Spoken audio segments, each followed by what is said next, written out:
Hi friends, ఈరోజు మేము హిల్స్కి వచ్చామన్నమాట. అక్కడ ఒక గుడి ఉంది, ఏనుగుల మండలమ్మ గుడి అనేసి. ఆ గుడి దర్శనం చేసుకున్నాం. అమ్మవారి గుడి ఉంది. స్వామి అప్పుడే మేము వెళ్ళినప్పుడే పూజ చేస్తున్నాడు అనమాట. ఆ స్వామి కూడా అక్కడే ఉండి పూజలు చేస్తాడు రోజు.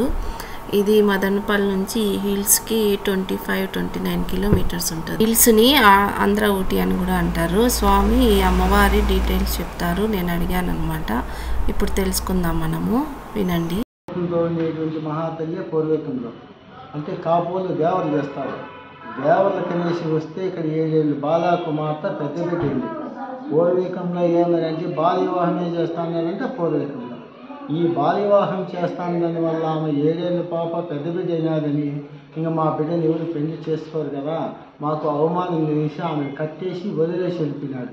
7 ఏళ్ళ పాప మళ్ళీ వాళ్ళ ఎంటంబడి ఇసుకు చేసి పోతా ఉంటే వాళ్ళు ఎంటంబడి పోతా ఉంటే మళ్ళీ ఇంక వద్దునైనా మా వెనకటి రాకూడదు అని చెప్పేసి ఆమెను కట్టేసి వదిలేసి వెళ్ళిపోయినాడు. వాళ్ళ తండ్రి నాయకుడికి కట్టేసి వెళ్ళిపోతే ఆమె వాళ్ళ ఇంట్లో పుట్టినప్పుడు ఒక ఆవుకు వచ్చి 10 ఆవులు 10 ఆవులకి 100 ఆవులుగా పెంపేస్తుంది. అప్పుడు పులులు నక్కలు అనేవి ఎక్కువగా ఉన్నాయంట. ఒక ఆవుకు ఇచ్చి ఒక దెబ్బ వేసి పంపిస్తే ఒక పులి కానీ నక్క కానీ ఏది కూడా ముట్టుకోకుండా అన్ని వేసుకొని ఇంటికి వచ్చేస్తుంది. ఆమె దగ్గర దెబ్బ తినకుండా తప్పించుకొని వచ్చేస్తే ఇక్కడ పులో నక్కో ఏదో తినేసి ఇంటికి పోయేది తిన్నాను. అప్పుడు ఏమంటే పెద్దోళ్ళు ఒంటి మాట మీద ఉన్నారు.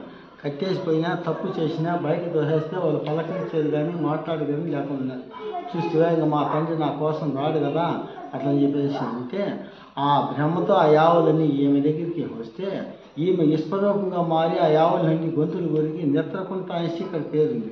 ఆ కుంటకంతా రక్తం పోయింది. అప్పుడు ఆవుల కోసం వచ్చినాడే కానీ వాళ్ళ తండ్రి నాగిరెడ్డి మల్లమ్మ కోసం కాదా.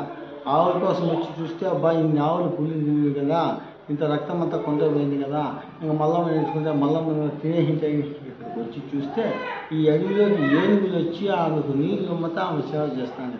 అమ్మ నువ్వు భక్తురాలు వాళ్ళ సంగతి నాకు తెలియక నేను పని చేసినాను, నా తప్పు మన్నించి రామ పదము ఆ మాట అంటే ఇంక నేను రాను, నాకు సంవత్సరానికి ఒకసారి కొండ దేవ చేయమని చెప్పేసి చేయబాసి ప్రమాణం చేపించుకుంది.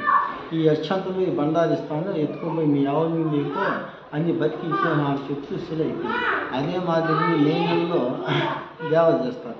మే నెలలో దేవ చేస్తే అప్పుడు ఇక్కడ బైపుగారిపల్లి గ్రామం వాళ్ళు, ఆ బైపుగారిపల్లి గ్రామంలోనే వాళ్ళు పుట్టింది. కాబట్టి పూజ కార్యక్రమం అంతా వాళ్ళదే. చీర పసుపు కుంకుమ గాజులు మొత్తం అంతా ఆ పుట్టినకెళ్ళి తెచ్చిస్తారు. వాళ్ళదే అభిషేకం. ఎన్ని సంవత్సరాలు అయింది స్వామి ఇక్కడ వెళ్ళి? బ్రిటిష్ ఉన్నప్పుడు అప్పటి నుంచి ఆ వంశస్థులు అట్టినే ఉన్నారు. అంటే ఇల్లు వాకిలు ఉన్నాయి, భూములు ఉన్నాయి, వెళ్ళిపోయింది అంతా బయట వెళ్ళిపోయినారు. వీళ్ళంతా చాలా మంది అంటారు వాళ్ళు రాయాలు ఉన్నారు, బయట వెళ్ళిపోయినారు. అందుకే ఇప్పుడు ఆ నెలలో ఇంతకుముందు ఫోన్లు లేవు కాబట్టి తెలీదు. ఇప్పుడు ఫోన్ నెంబర్లు ఉన్నాయి కాబట్టి ప్రతి ఒక్కరు ఆ డేట్ అందరూ కూడా ఇప్పుడు సంవత్సరానికి ఒకసారి ఇక్కడ జాతర చేస్తారు. అంటే రేపు ఈ నెల